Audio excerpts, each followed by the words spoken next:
karong bundag sa News Patrol. Hubog na babae na tusok sa kabilya human na hagbong sa tire.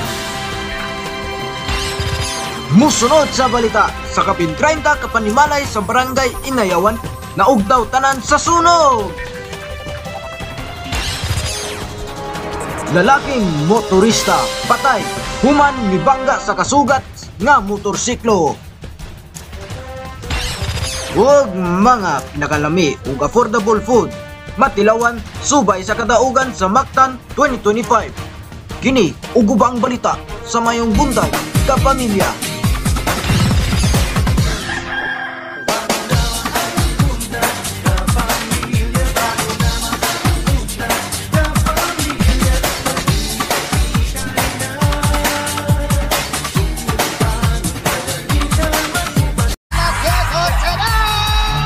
Sabado, winner ang saya ang inyong papremyo sa gabi, kaya one for all for one ang ating samahan.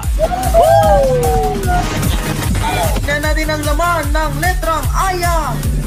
Pogya!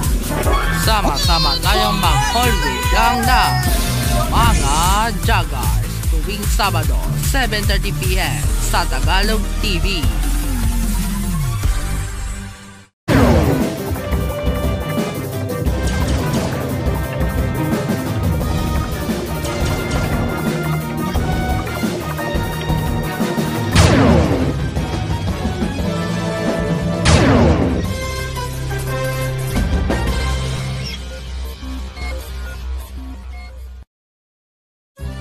Bagong KM Sardines para iluluto sa sardines para kumain na.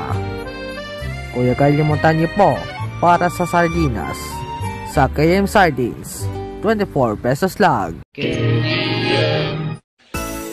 Trust. It's a bond that is nurtured for years, from generation to generation.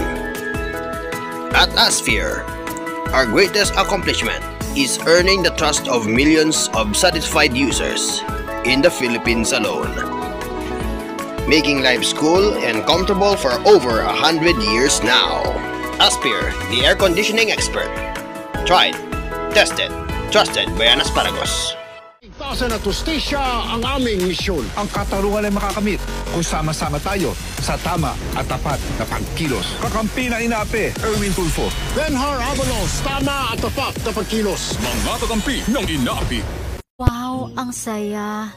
Isang barangay na labada, puro mancha pa. Goodbye, pahinga. Mommy, isang laba lang yan sa Pride Bar Blue. May powerful stain-away enzymes na malupit sa dunit mancha. At di masakit sa kamay. Isang laba lang yan. Hello, pahinga. Hello, Pride Bar Blue. ACS. Maulan man, no worries na amoy kulog ang damit. Charm Fabcon. Bangong pumakabloom.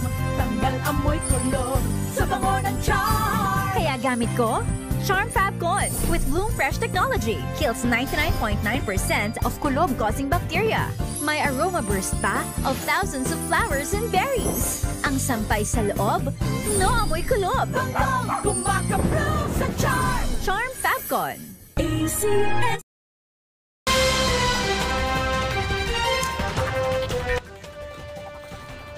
Natuna sa itong mga balita karong dutaga di ay isa ka LGBT nga gingong hubog. Dirusot gikan sa wa pa matiwas nga tirasa ug nasangit usab sa kabilya sa panimay sa silingan sa Sitio Crusan sa Bulacau, Talisay City niadtong Domingo. Sa kaadlawon si Jan Lobitamo sa report.